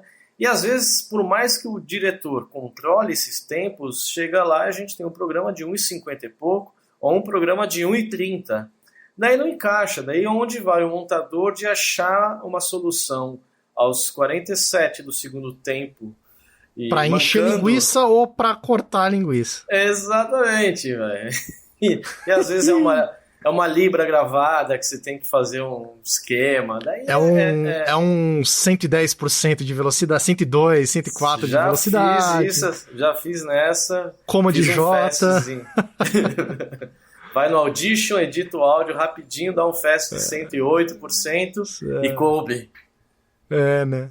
Sensacional. E assim, outras coisas que eu também já tive oportunidade. Mas coisas mais conceituais. Coisas mais conceituais, assim. Tá, o que acontece? Às vezes você vê, eu acho muito as campanhas de plástico, as gravadas no estúdio ou com crominha. Então, nem sempre você consegue tirar do candidato o que ele é de verdade, né? Vamos falar candidato, que é um produto, né? Às vezes o cara tá na rua falando com o povo, falando com a galera, e é super legal. E tá com aquela cara de José Serra quando foi tomar o pingado, né? Tipo, com aquela cara de tipo, que droga. Não, o cara tá lá na rua, o cara tá com testosterona. Às vezes no estúdio o cara precisa tomar um copo de testosterona pra ficar um pouco mais convincente. Ah, entendi. Então, não bate na rua, com certeza o cara tem mais desenvoltura porque ele não vê a câmera, né? Ele tá vendo o povo, né? No roteiro, numa campanha que eu fiz do Haddad, eu achei 11 peças dele, textos dele na rua, dando depoimentos ou explicando como que são como que é a proposta dele de iluminação, a proposta dele, sei lá do que, de educação, ou o que ele vai fazer, ou um texto institucional, que eu ouvi, eu com o olhar de montador, falei, cara, que lindo isso, né? Vou separar. Né? E o coordenador de pós na época, que hoje é um diretor que trabalha comigo, né? Ele falou, cara, faz aí, eu adoro ver. Daí você pega, você coloca o cara cortando o texto, falando o texto, põe insertzinhos, pessoas olhando, põe palminhas. Não existem aquelas palminhas, a gente busca palminha. Então faz aquilo lá crescer, põe uma puta música, não sei o que, né? Os caras olham, que lindo, vai pro ar. Montagem, entendeu? Isso é montagem, né? Então a gente acha coisas, pérolas perdidas em galera que tava fazendo jornalismo. Aí eu vejo um valor, velho. Aí eu vejo. Você tira, que nem eu falo, isso é campanha de verdade, não é campanha de plástico, né? Campanha de plástico, o cara faz aquela mãozinha assim, porque não sei o quê. Não, aí eu vejo, cara. Eu acho que é nessa hora que você, né, o cara vira pra você e fala, é isso aí, eu devia estar te pagando até mais, né, cara? Porque aquela pérola que você garimpou, que ninguém tinha, não tava no radar de ninguém, era é o famoso revira o lixo, né? Assiste todo o material. Até hoje eu brigo, às vezes, em alguns trabalhos. Não brigo, é um modo de dizer, né? Mas também como o Calil aí, você dá aquela forçada. Não, vamos renomear sim. Não. Eu vou assistir o material todo. Ah, mas não dá tempo. Não, vai ter que dar tempo, né? Não sei. Obviamente, o cara tá pagando, não quer, não dá tempo. Mas dá tempo. Deixa eu gastar meu tempo assistindo, que ali pode estar a pérola do negócio, tá ligado? Né? Você tava assistindo um negócio lá da externa e saiu o discurso dali, que não devia estar programado. Exato. Isso é sensacional, cara. Onde o cara tá com gana, com amor, com atenção, onde a gente consegue mostrar um pouco de humanidade numa profissão que é a mais desacreditada, né, do brasileiro, é a profissão de político, né? E é muito, muito, muito ruim este olhar apolítico, né? Ou despolítico, sei lá, não, um isso olhar é um desastre, negativo. Então é triste. É bem o texto do Bertolt Brecht, né? O ignorante político, né? Aquele que não se importa com a política, mas dele nasce todas as mazelas sociais, né? Então a gente precisa mostrar o cara como uma pessoa humana, boa e que se importa com os outros. Esse meu grito, eleitor, representa a sua insatisfação com relação à segurança, à educação e à saúde em Piracicaba. Por isso eu lhe pergunto, e agora quem poderá nos defender? Eu, Chapolin, pela defesa dos motoboys, das domésticas, do pequeno aprendiz. Desempregado com mais de 40 anos. Voto em Chapolin, 17017. O homem que poderá te defender. Calil, qual que tá sendo a sua jornada de trabalho aí? Você já falou de várias experiências ruins que você teve e tal. Hoje em dia, como é que é? Você tem folga, você não tem folga? Quantas horas de trabalho você faz por dia? 12 horas em média, sem folgas. Geralmente é isso que rola. Normalmente é um pouco mais. Depende da competitividade das candidaturas, né? Exato. Se o clima esquenta, se o candidato sobe, ou se ele abaixa. Primeira notícia de última hora, acabei de receber uma mensagem da minha chefa. Calil, estamos pensando em colocar o programa Saúde ao invés do manifesto. Será que é possível? Ou seja, galera, muito obrigado pelos ouvintes. Estou na produtora ainda, deixa eu ver que já te falo. Calil, muito obrigado pela participação. Tudo pode mudar, meu. Tudo pode mudar. Tudo muda em poucos segundos, né? Que loucura.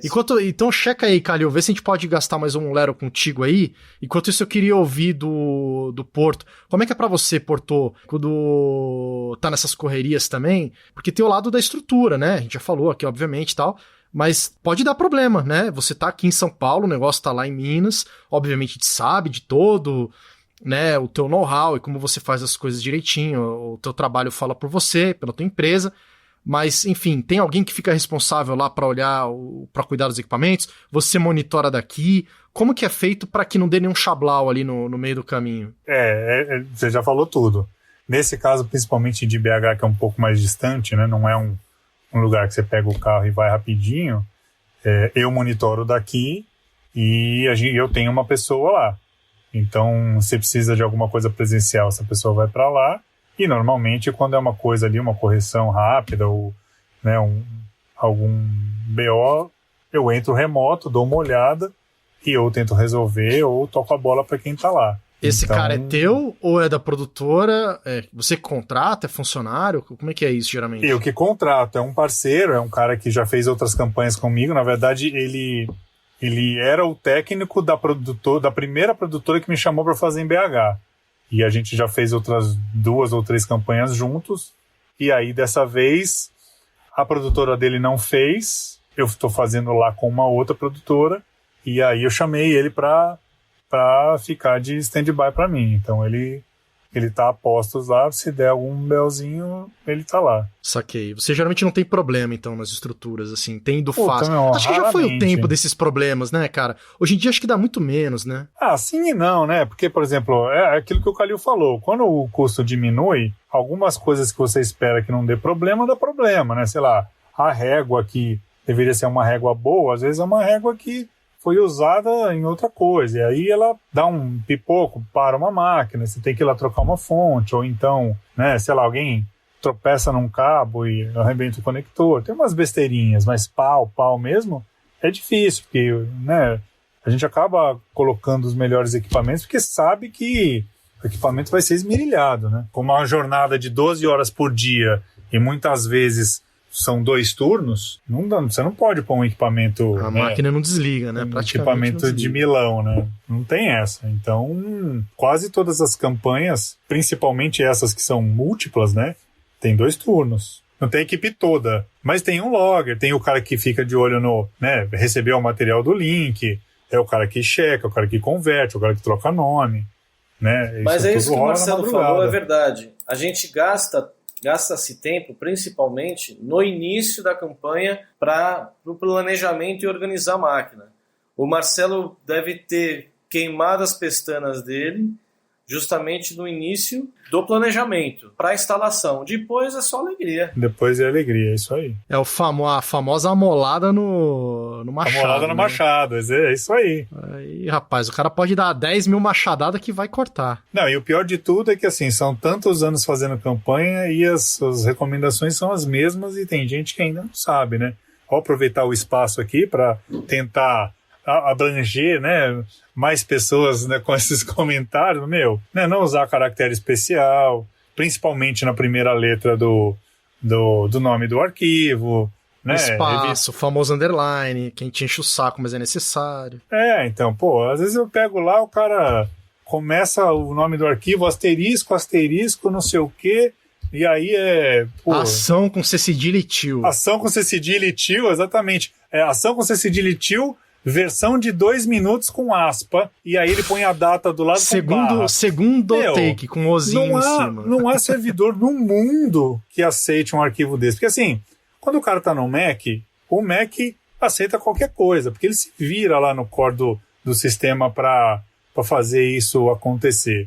O PC é um pouquinho mais chato. Mas quando você está trabalhando numa campanha grande, você tem vários outros sistemas envolvidos, né? O cara pode fazer backup em LTO, a LTO não aceita. O cara pode fazer backup em nuvem, às vezes a nuvem não aceita.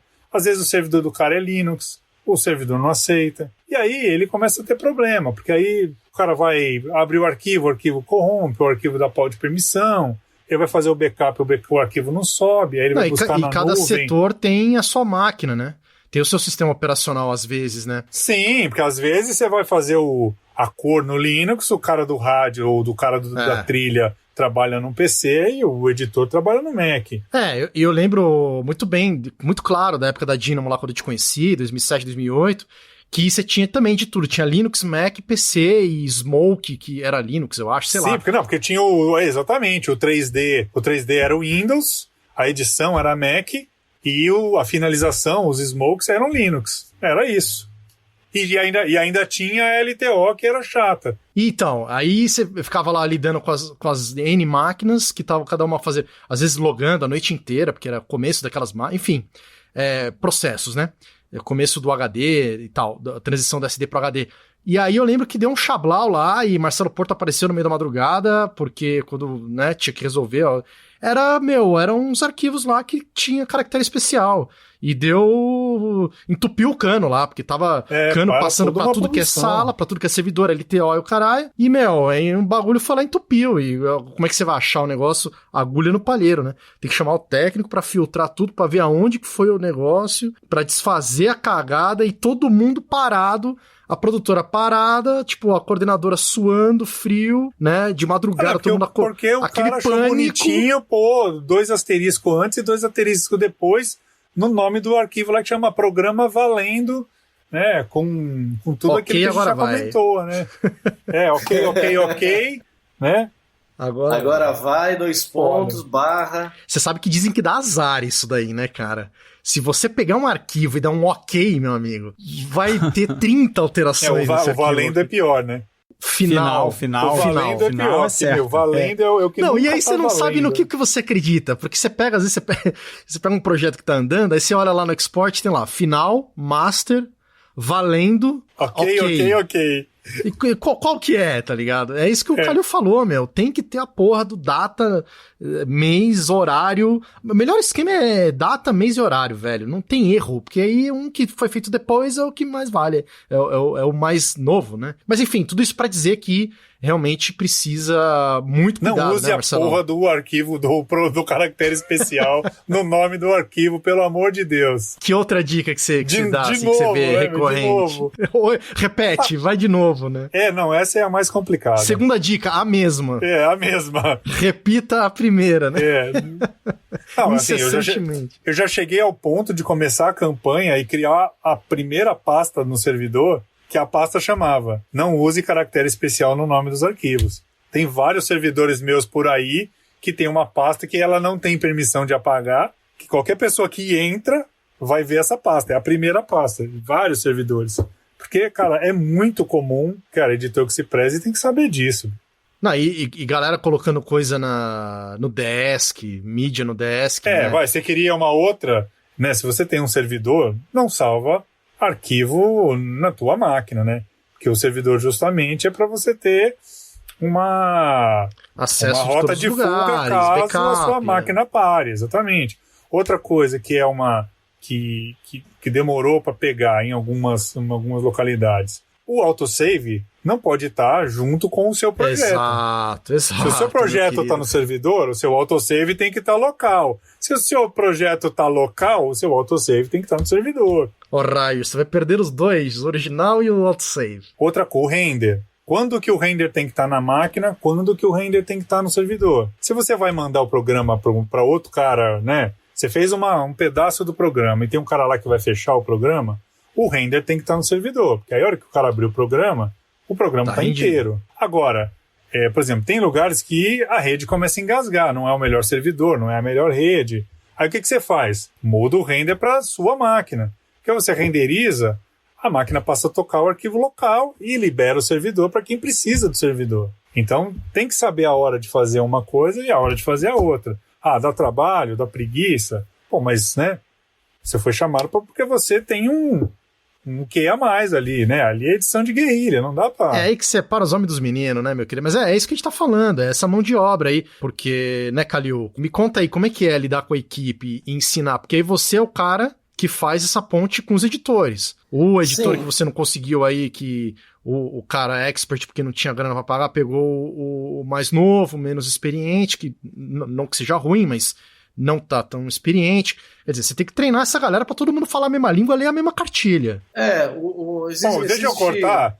Esse cara é o cara mais fácil, bicho. O complicado é o cara que se acha o experiente. Esse é o complicado. Vai lá, Calil. Então, exatamente, Marcelo. E infelizmente, como o cara que é uma abelhinha, né? Ele faz tudo sozinho, tal. Às vezes ele filma, às vezes ele edita. Então ele já fez evento, ele faz live hoje em dia. Ele comprou uma câmera, comprou uma GoPro, tá comprando um drone, né? Que por R$1.500 compra, tal. E o cara agiliza um monte de trampo, mas às vezes chega numa campanha política onde tem uma galera mega especializada em todos os setores, né? No caso, até deveria ter um colorista aqui, deveria ter várias outras funções onde eu acabo abraçando, né? Mas mesmo assim ainda é muito segmentado. Mesmo assim, ainda, né? O diretor de cena, tem uma assistente de direção, deveria ter um cara só para locação, uma pessoa só cuidando de casting, uma pessoa só fazendo direção de arte, e não existe, às vezes não tem isso. Então, vamos falar em todas as funções, né? As produtoras são super mais sem experiência de cinema, sem a experiência desse olhar setorizado, dos tempos das coisas, né? E em montagem é a mesma coisa. Tive sorte de ter uma pessoa no Ingest, um logger muito bom, né? Mas, ao mesmo tempo, todo mundo teve que se adaptar à minha maneira de organização, né? De entradas e saídas e fluxos, onde todo mundo fala, ixi, mais um paulista cagando regra, né? Só que, no final das contas, aproveita quem pode, né? Aquele que tem um pouco de humildade, acredito que se nós estamos aqui com 20, 30 anos de carreira, é porque a gente teve humildade um dia de falar, porra, não sei nada. Então, cara, eu vou ter que aprender com esse cara, e às vezes o cara é mal-humorado, às vezes é isso, às vezes é aquilo, mas o cara me ensinou o ofício, né? Que às vezes não é um curso, uma faculdade que te ensina, às vezes é você ralando mesmo, né? Quem tem a possibilidade... Isso é uma dica muito importante, viu, galera que tá ouvindo aí. Eu falo pra caramba disso daqui, mas ó, vocês veem, né? A gente vai chamando a galera aqui que manja dos Paranauê, e a galera fala a mesma coisa. Seja inteligente, cara. Não é porque o Paulista cagando regra, ou o Rafa, ou o Calil, o Porto, seja quem for. Aprenda, sabe? Seja humilde, tem essa humildade de saber o seu lugar. Beleza, você tá despontando, você é um moleque ligeiro aí, legal. Isso vai ajudar demais, você saiba disso. Vai ser o baita ingrediente, talvez a habilidade que que esses caras não têm, que eu não tenho, que o Porto não tem, que o Calil não tem, o Ferraz não tem, né? Uma outra geração e tal. Mas assim, tem muito arroz e feijão pra comer, cara, até você chegar onde esses caras estão, entendeu? Ninguém chegou ali à toa. Então, cara, aprende, aproveita essas oportunidades que valem ouro, assim. É uma coisa que eu vejo muito, é isso, essa falta. A galera não é que menospreza, mas se infla, né? Se acha muito autossuficiente ali.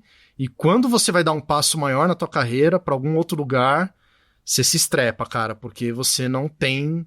né? Não comeu arroz e feijão. E é muito prático você saber como chegar em alguma coisa de uma forma diferente, porque se você só sabe uma forma e essa forma não dá certo, você entra numa sinuca de bico, né? Se você souber várias formas de trabalhar, várias formas de resolver problemas, várias formas de enxergar uma situação ou um fluxo de trabalho de formas diferentes, primeiro que você nunca vai ter atrito com ninguém. Porque se você trabalha com um cara e ele faz do jeito A, você já está acostumado. Aí depois você pega um outro trabalho que o cara faz do jeito B e você também já está acostumado, você não sofre.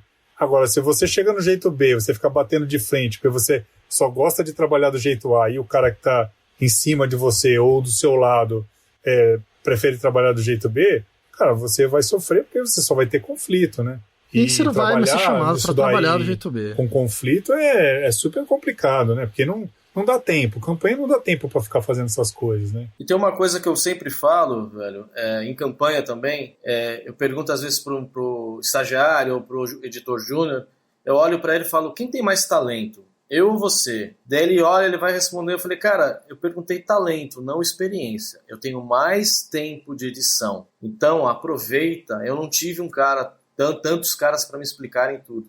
Aproveita esse tempo que a gente tem junto para você se ligar e aprender um monte de coisa, porque quando você chegar na minha idade, você vai estar voando muito mais alto que eu. Isso. É isso que eu espero. Tá na hora de mudar de vez. Você vai votar, mas não sabe em quem. Mas dessa vez o seu voto eu já ganhei. Magrão, magrão, magrão, vote no magrão, magrão.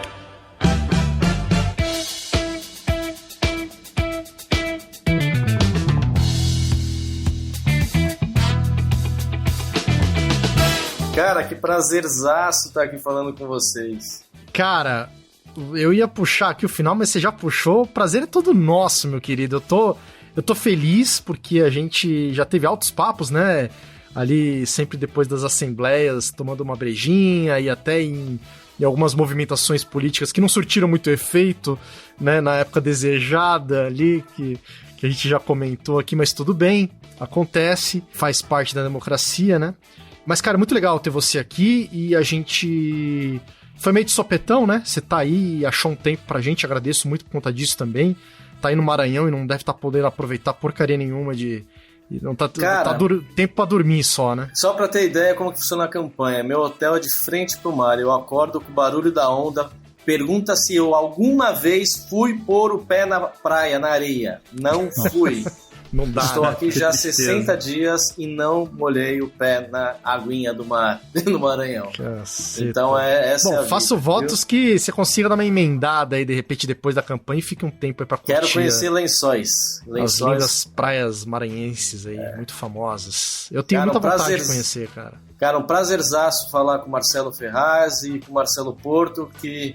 Mais uma vez, a gente sempre está se cruzando nas eleições aí. Espero que uma próxima a gente esteja trabalhando junto. Marcelão? Com certeza, é isso aí. Grande prazer, Calil. Muito obrigado. O que ele falou cara. É verdade. Eu já fiz 2 campanhas no Maranhão e eu não pus o pé na água e eu não consegui ficar depois para ir para Lençóis. É verdade, você já contou essa já. Eu já fiz acho que 2 ou 3 no Maranhão e não rolou. Você dormia no carro? Não teve uma história dessa? Não, essa é de Fortaleza. Conta aí rapidinho. É aquela que eu era o técnico do dia e o editor da noite. Aí teve uma semana que a minha namorada, na época, foi passar uns dias lá. E aí eu pedi uma folga pros caras e falei, dá pra... né, eu queria, sei lá, ficar com a namorada. Não, beleza, então... claro, se der um puta problema a gente chama, mas lá no meio do segundo mês já não dava mais problema. Então... Eu editava até 2, 3 da manhã, ia encontrar a galera na balada, depois acordava ali umas 7 horas, ela pegava o carro, a gente ia para uma praia, né, para as praias ali, Morro de São Paulo, Morro de São Paulo não, sei lá, as praias famosas ali do litoral, conheci todas até Jeri, né, e aí eu ia dormindo no carro, ela ia pilotando até a praia, a gente passava o dia, curtia, comia e tal, no meio da tarde eu tirava outra soneca, ela voltava dirigindo. E aí eu chegava lindão pra trabalhar lá às 7 horas da noite, né? Como se estivesse de férias. Rapaz, levou a namorada pra ficar de não, motorista. E foi naquela... Eu não sei se eu contei essa parte. O candidato era dono do hotel. Então, e era baixa temporada, né? Agosto, setembro, outubro é baixa temporada. Então, o que aconteceu? 5 estrelas. Ele deu os melhores quartos, que são os quartos que não tem saída, na baixa temporada, e deixou os quartos que tem saída liberados. Então, a gente só ficou em quartão. Toda a equipe ficou num puta quarto. O meu quarto, cara, é do tamanho da minha casa hoje. Devia ter, sei lá... tinha, sei lá, 100 metros tinha meu quarto. Era grande. Como assim, cara? Tinha sala, cozinha... 2 quartos, uma puta varanda, era um apartamento. Não era presidencial, mas era ali embaixo da presidencial. E o engraçado é que, assim, eles tinham uma dificuldade muito grande de comprar carne na época.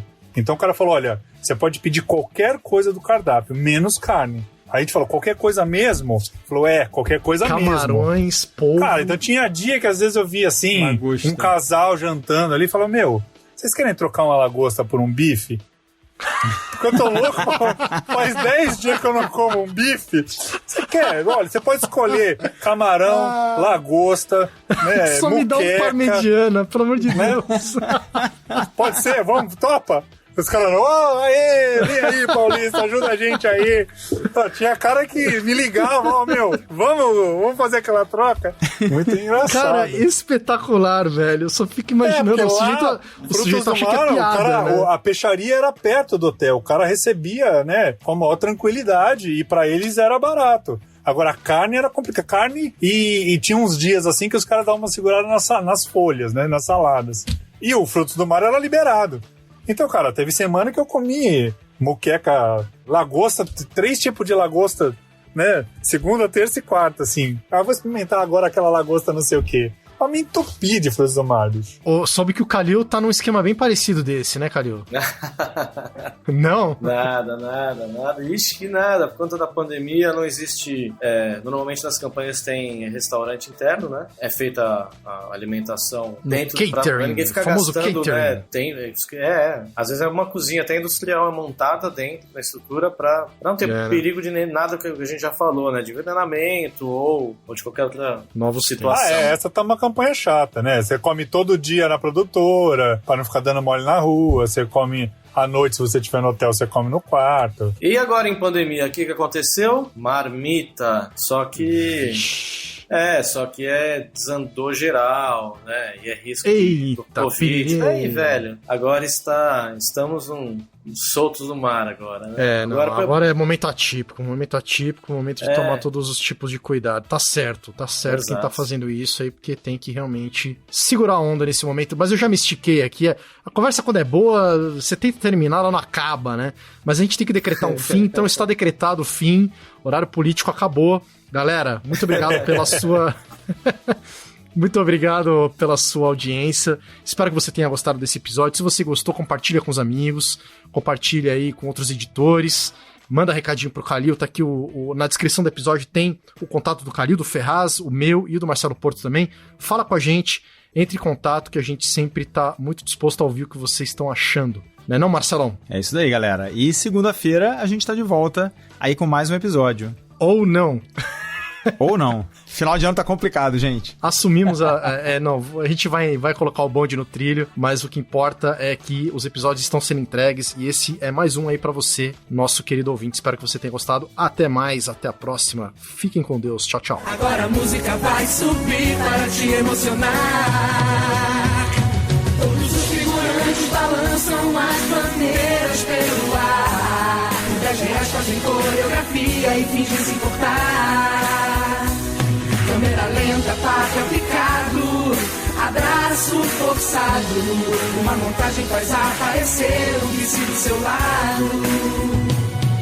Eles nunca nem se encontraram, a foto é feita por computador. Agora vai piscar um número para o eleitor. Número.